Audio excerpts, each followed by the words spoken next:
It's a massive recruiting month for the Utah Utes, and on today's Locked On Utes, we're giving you the rundown on some of the top prospects that Utah is trying to land.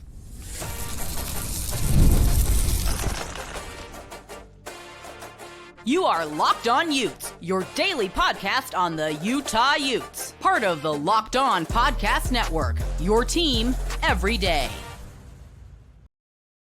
Hello, everyone, and thank you for making Locked On Utes your first listen and view of the day. We are part of the Locked On Podcast Network, available wherever you get your podcasts as well as on YouTube. If it's your first time tuning into our show, make sure you like and subscribe. Today's episode is brought to you by FanDuel. Right now, new customers get $200 in bonus bets when your first $5 bet wins. My name is JT Wistrcill. On today's show, we are talking all things recruiting, and in order to help me do that, it's a Bear sighting. Bryan Brown Bear is joining me on this show. Brian, always great having you on, and we got a lot of guys. We're going to talk about 4 separate prospects, really go in depth, talk about what they bring to the team, and also talk about, hey, like the other visits they got lined up, how realistic is it that Utah's going to be able to land these guys. And what we're going to do is we have 4 prospects, so we were like, hey, how should we determine who we start talking about? You had the great idea of let's just count to 3 and then say our guy's name at the same time. So that is what we're going to do in 3, 2, 1. Chase Campbell. Prince Williams. How did we miss that? How do we not coordinate that better? That was terrible. Hopefully the Utah offensive line can get on the same page, or else if they're like that, they're going to have a lot of false starts this year. But okay, you said Williams. Let's start with Prince as well. When you talk about Prince Williams, this is a guy who is a monster defensive end. He's a guy who has 3 visits lined up: June 10th with Utah, then Arizona, then June 20th he's going to BYU. So Prince is a guy that Utah would love to get, especially when his rival's being looked at too. This is a guy who, when you look at his intangibles too, I definitely think he could be a difference maker at the next level. He's wanted by a lot of high-level teams. What do you think of Prince?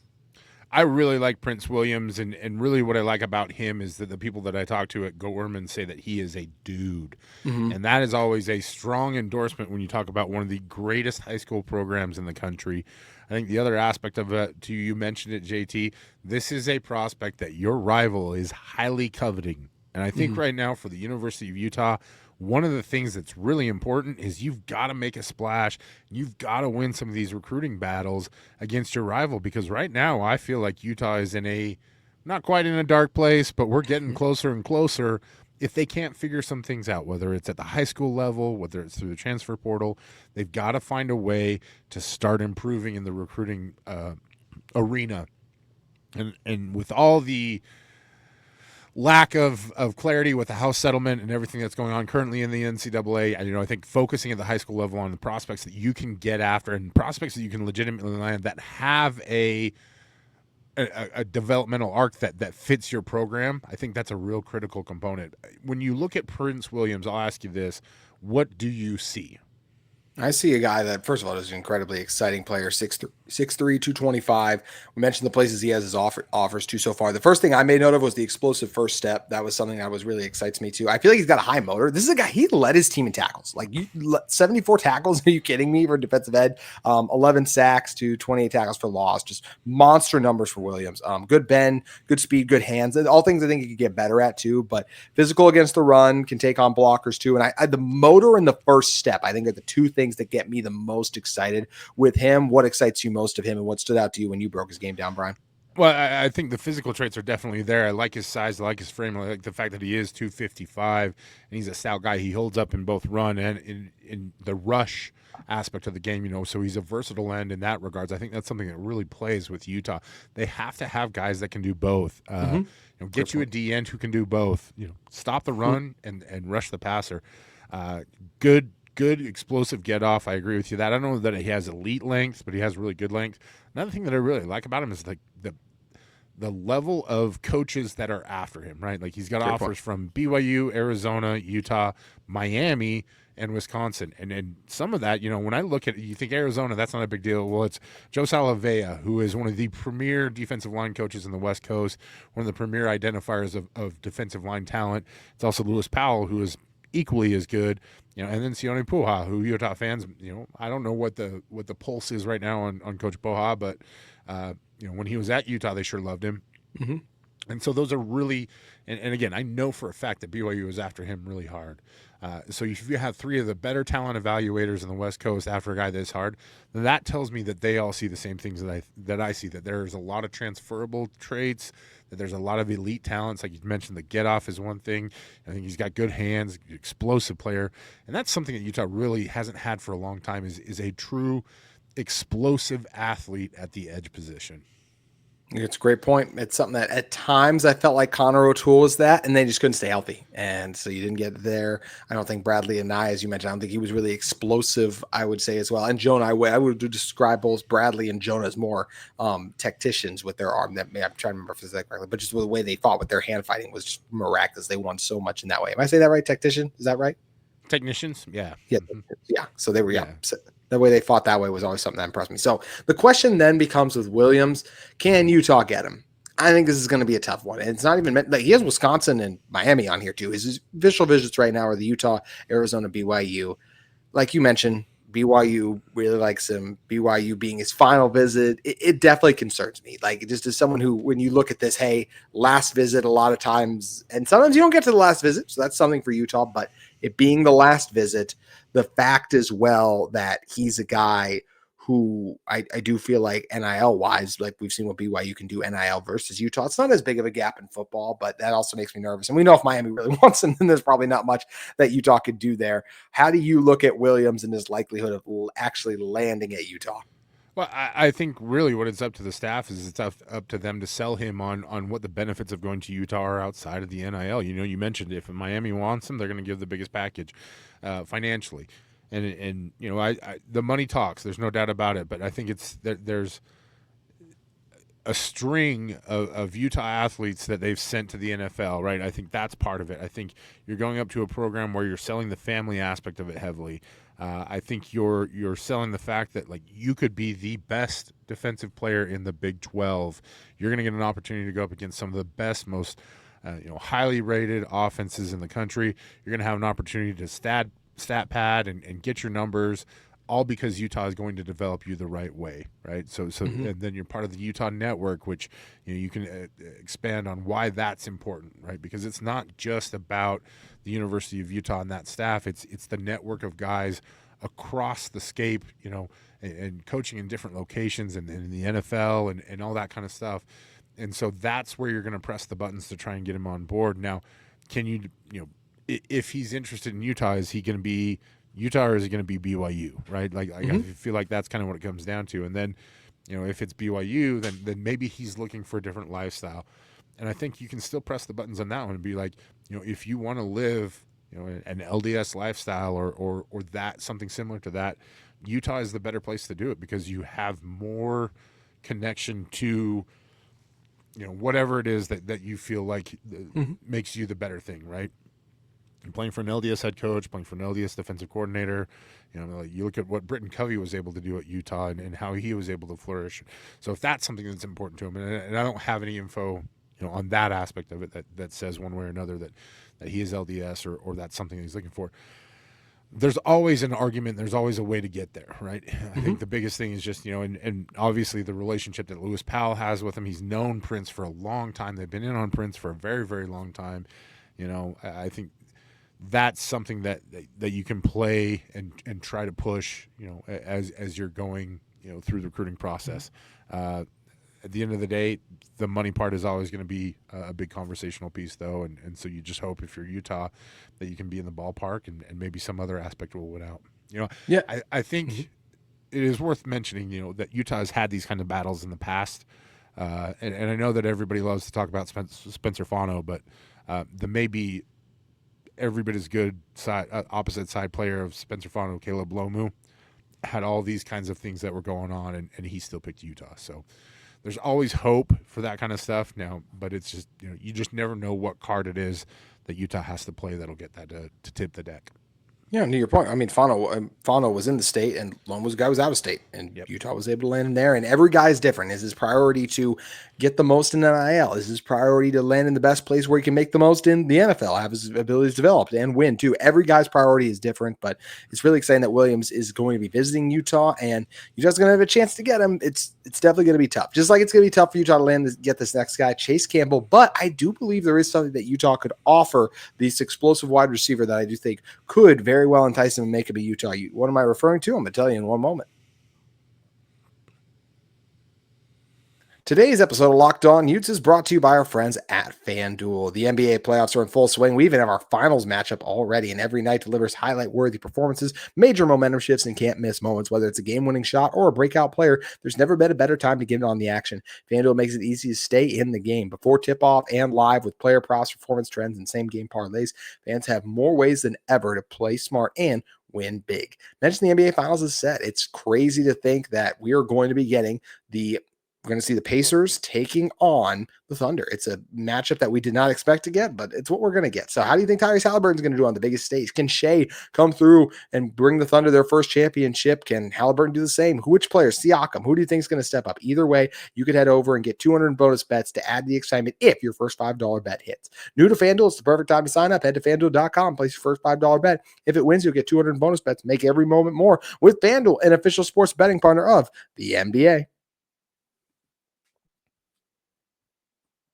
All right, Brian, I was nice and let you talk about your guy first, but now we're going to talk about the guy who I was very impressed with, and I'm not the only one. Chase Campbell has 8 visits lined up in a very busy late May and June for him. This guy is an explosive wide receiver, and I do think one that has a chance to be a difference maker wherever he ends up at. Class of 2026, 6'2" guy, a 4-star. I can talk about what I loved about him in a moment, but I just think he has a chance to be a special wide receiver at the next level. What did you see when you turned on the tape of Campbell? As Bryan Brown's mic is muted. I think you do this once an episode, by the way. At least once every 2, maybe 3 episodes. Yeah. If I'm notorious for one thing, it's probably a lot of things I'm notorious for, but I think one of them is definitely leaving the mic muted when I come back from break. Yep. Explosiveness is the answer to the question, Alex, as I tried to get out earlier. But, he brings a lot of talent to the table. He elevates well. He can go up and get balls. But I think really what it is his ability to body control, through twitch, and through speed and vision to get by defenders and be an elusive athlete. You mentioned it right there. The elusiveness is absolutely the thing that grabbed my attention. The amount of tackles that he was able to break. I also love that he's a guy who's not afraid to go over the middle of the field and sit in the middle of the field. Hey, you might get blasted by a linebacker, but he's willing to hang in there and do that. It's going to get his team the first down. And probably part of the reason he can do that is because he's like, oh, it's not going to be a problem. The linebacker's not going to be able to touch me. This guy is so dang fast. The amount of tackles he's a guy who just shakes out of everything. Felt like too. He's a guy, you mentioned the body control too. He has some incredible plays and catches that he's able to bring in. Last year, he was first team all-district selection down in Lubbock, Texas. 81 reception, over nearly 1,500 yards, 18 receiving touchdowns, over 300 rushing yards too, 6 rushing touchdowns, and over 200 plus kickoff return yards for touchdowns too. So just massive numbers. And when you have massive numbers, you're going to draw a lot of eyeballs. So here are his upcoming visits. May 30th, he's going to Arkansas. Then from there, Tennessee, North Carolina, Utah, Kansas State, Tech, Oklahoma State, and Baylor. That is quite the list. But the one thing I think that Utah can definitely offer is the fact that you're going to have a chance to come in and play right away. When 4-stars come to a place like Utah that doesn't have the greatest wide receiver pedigree, you have a chance to perform right away and then potentially put yourself in a position if you wanted to go to the higher level, that's fine. Or just have the ability to be wide receiver 1 in a really strong offense, which I do believe that Jason Beck is building at Utah. I agree with you on that point. I think that Utah's offense really showcases wide receivers in that regard as well. And so you're going to get a lot of reps. You're going to get a lot of action your way. You're going to get a lot of versatile looks. I think that's one thing that I really like about him. He can do a lot of the line of scrimmage stuff, but he also runs good deep routes. He's great with tracking the ball. And so that's really what Utah wants to do is they want to go side to side and deep. And so you're also going to have an opportunity to play with some quarterbacks who can throw a good deep ball. Devin Dampier, we'll see how long he's at Utah for. I say that more because I think, a promising year and he may move on to the NFL. And then you've got, some promising talent in the pipeline. But like you said, it is the reps aspect that to me makes the most sense in terms of how you're pitching him. The other thing, too, is just, you're playing in the Big 12. How many teams in the Big 12 have the defensive prowess that Utah does? Yeah. So we're not going to have to outscore teams every single game. And so that's going to make you stand out even more as a wide receiver, number one. Number two, you're going up against one of the best defenses in the country every single day in practice. That's going to make you even better as a wide receiver and help your development even more. So I think there are some good selling points there. You mentioned that the list for him is long. There's a lot of people that like Chase Campbell, and so this is an opportunity for Coach Micah Simon to really prove himself as a recruiter. I think he's been dogged so far. This is a room that desperately needs an infusion of just pure raw athletic talent, and I think Chase Campbell brings that in spades. He does, and hopefully Utah can close the deal. I feel like they'll have a chance, but it is a very competitive group that's going after him. Brian, we got 2 guys left. Who would you like to talk about first between these 2 other recruits that we're going to talk about that are going to be visiting Utah very soon? So I mean, like, as a guy who lives in the trenches, maybe we save the trenches for last. Let's do it. Which means I think we've got to wait. We save the trenches for last. Does that mean we're becoming the big networks and ignoring the offensive line, though? No. We save the best for last. It's like dessert. Fair. That's fair. We're moving farther and farther from the A block, which is what the networks do with offensive line too. So I don't want to sell out. We're going trench adjacent here, though, right? Like, who benefits more from the trenches than running backs and quarterbacks, right? That is a great point, and that's exactly who we're going to talk about next. LaMarcus Bam, great nickname. Bell is a 3-star running back. He's a guy 5'11", 190. I think the first thing, he's another guy, just an explosive athlete. The numbers he put up at the high school level, I mean, over 2,000 rushing yards and 29 touchdowns last year, averaged 12 yards per carry, 166 carries in total. This guy just decimated the competition. And I know there are questions then about the competition he faced, but either way, he's a dang good ball player. Bam is really nice. He is, and it's, I think it's always interesting when you see recruits pop up from places like Oregon, right? Mm-hmm. And you think to yourself, well, Utah really hasn't recruited Oregon very heavily. And then you think about it, Coach Mark Atuaya came from Washington State. So, he's probably recruited that region heavily, being up there in the Northwest. So he probably has some connections with, LaMarcus Bell's Bam Bell, right? If we want to go with the nickname. So he's probably got some connections with the staff up there in terms of the high school. And so, Lake Oswego, I know that's maybe not one of those names that everybody out there in Locked On Utes land knows, but it is a name that's big time in the high school scene. Oswego is a great program, and he's a very highly touted, highly recruited guy. I like his size, 5'11", 190, a little bit on the bigger side of a running back. I think with this system that Utah's starting to bring in now, that's advantageous. The other part about it, this guy can get loose and he can get downfield. So once you get through the line of scrimmage, you always want to see guys have good straight line speed. You want to be able to see your running backs finish the run. He does a tremendous job. You mentioned the amount of yardage that he racked up. He also had some receiving yards and did pretty well in the pass catching game. I think that's an important piece for this Utah offense going forward too. It absolutely is. And we're just getting started talking about Bam, LaMarcus Bell, and we're going to continue to talk about him in one moment.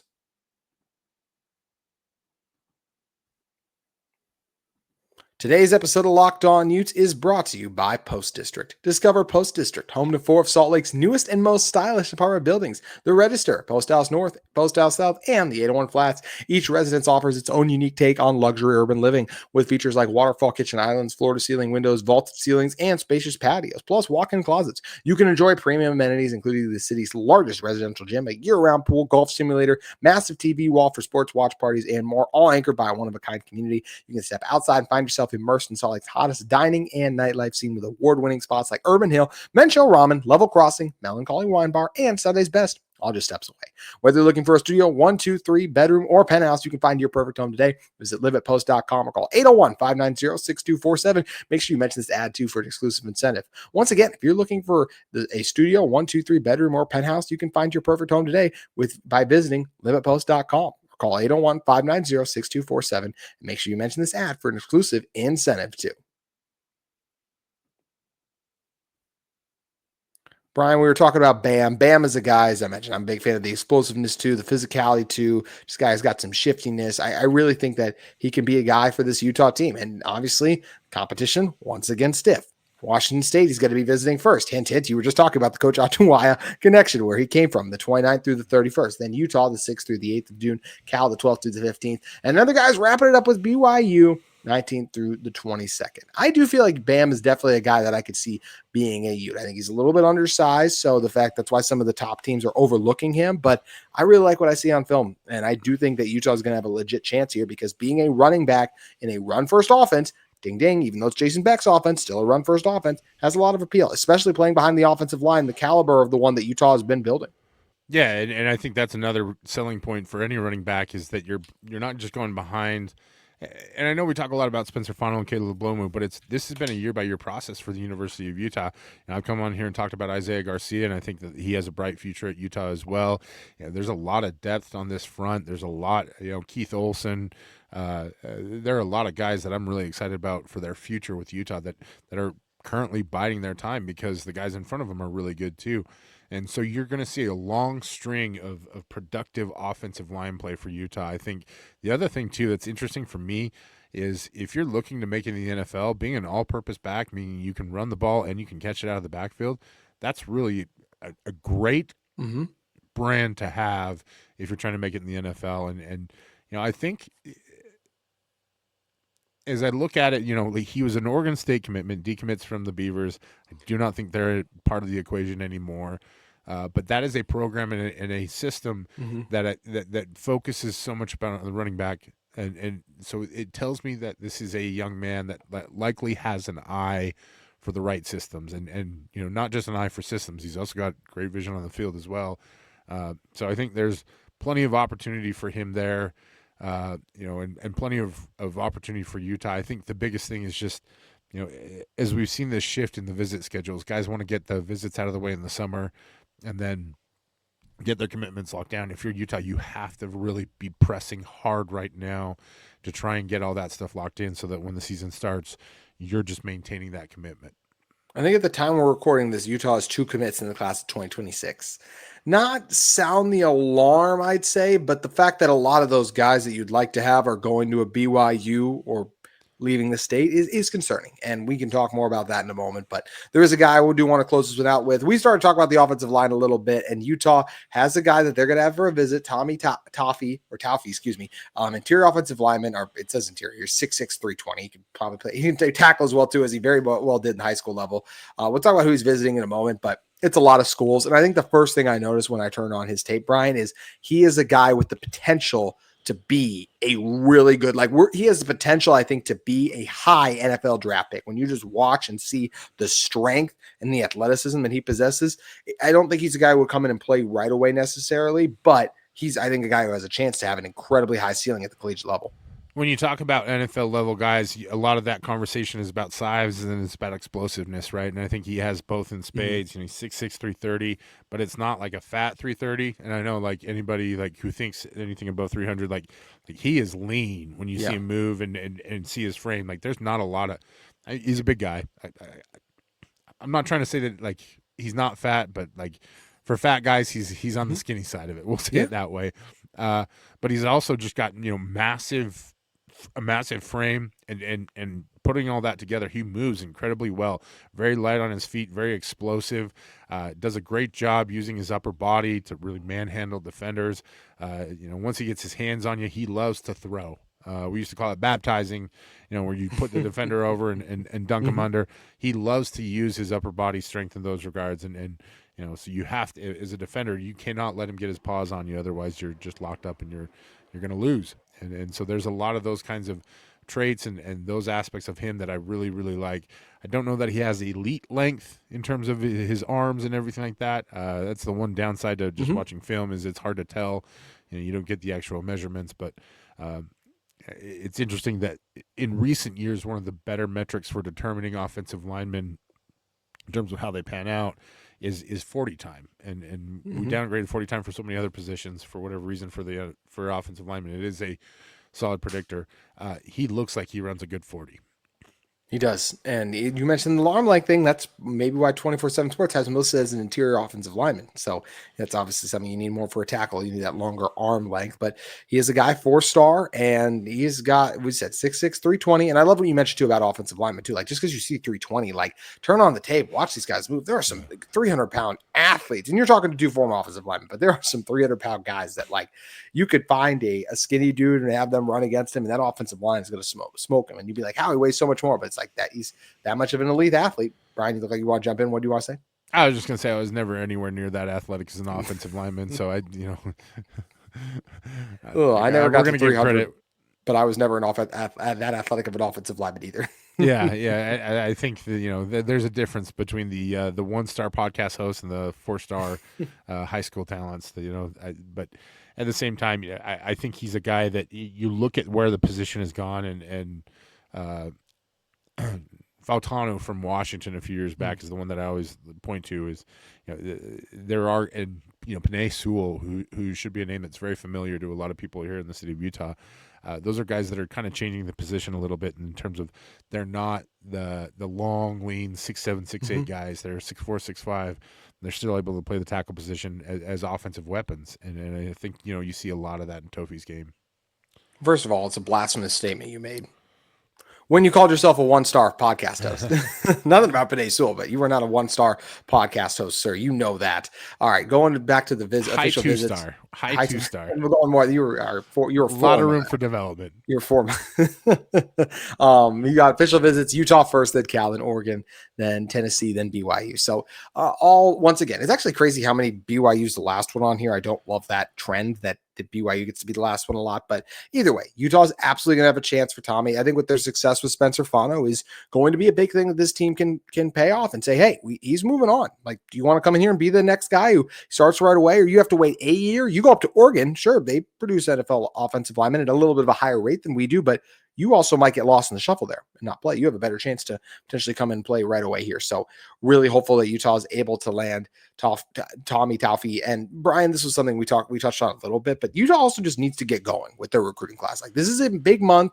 They landed a lot of guys at this point last month too. Recruiting's changed, obviously. You focus a lot of your efforts on the transfer portal too, in addition to recruiting, but Utah has to have a strong month. What have you made of the recruits that have so far, a lot of the best guys choosing BYU, Utah only having 2 guys in the class, and how do you think they'll make out in June overall? Utah always likes to play things a little bit closer to the vest in the recruiting process, and so I think they're always going to make a play for some of these more highly coveted. He's the 6th ranked overall prospect as far as interior offensive lineman in the state of California, and the 13th overall, I believe. So he's a very highly rated prospect. So Utah's always going to make a production with those guys. I think what you always have to be keeping an eye on is the ones that maybe they're keeping close to the vest, right? There's always going to be some guys that they may be talking to very heavily and recruiting, and so those ones are the ones that I'm always curious about where they're going to come out of the woodwork, right? In this regards, I think what you have to do is one of these 4 has to be like either a final 3 or get a commitment from him at some point in time. You mentioned the fact that BYU uses the last visit for a lot of these guys. That can either be a win or a loss if you're Utah, right? Like, a lot of it depends if you can get these guys out here together, build a bond, develop some things, and then preach exactly what it is. Like, hey, this is what you're going to see at BYU. They're going to do this. They're going to do this. They're going to do this. Remember, we're the ones that saw all this coming, And so you find ways to really develop those bonds and strengthen things ahead of time so that hopefully when it does come time to make the decisions, you do see Utah start to get a little bit more progress towards the end of this element of the recruiting cycle. The other thing that I always say is that never count Utah out in any situation. They will continue to pursue and aggressively pursue a lot of players until the very bitter end. And for better or worse, that is how they treat things, and I think it has paid dividends in the new world of recruiting. Like, you're not just recruiting for this cycle for the 2026 kids; you're recruiting them for 2027 and 2028 and 2029 when they go in the portal for the next round. So it's they have to do some work in recruiting. Whether it's getting some of these recruits or getting some local guys or whatever it is, you have to get some attention in recruiting at this point, because this is the heightened season for it. You're right. And you said never count out Utah, or what were you saying? I was just going to say at the same time, it would be nice to see some big commitments right now. I would love I would love if this team could get 1 4-star in June. I think that'd be big. That's what they've done the last few years. This is trending towards being, maybe Utah lands Celeste Moa. It's trending towards being the first time, I believe it's in 5 years, since Utah has not landed a top 5 guy in the state and this was a really good class. So yes, some of them put themselves out of the state, but a couple of those guys went to BYU, and that hurts when you're going against a conference rival like that. And this is a key month for Utah, and we're going to continue to cover it on this podcast. Do you have one more thing to add there? I was just going to say, I think a little bit of this is Utah kind of got lost in some of the local recruiting, and now they're having to pay for it a little bit. And so, I think BYU did a really good job of reevaluating things a few years ago and going in heavy with the high school kids. And now all of a sudden it's paying dividends because the program's improved, and it's been a lot of local kids that have contributed to that. It's Isaiah Glasker, Jack Kelly, and when you look at the University of Utah's roster, you want to see your local guys excel too. And so that's the other thing that maybe you're hoping for right now is that this season, 2025, you see Lander Barton, Spencer Fano, some of those local guys really excel and have great seasons.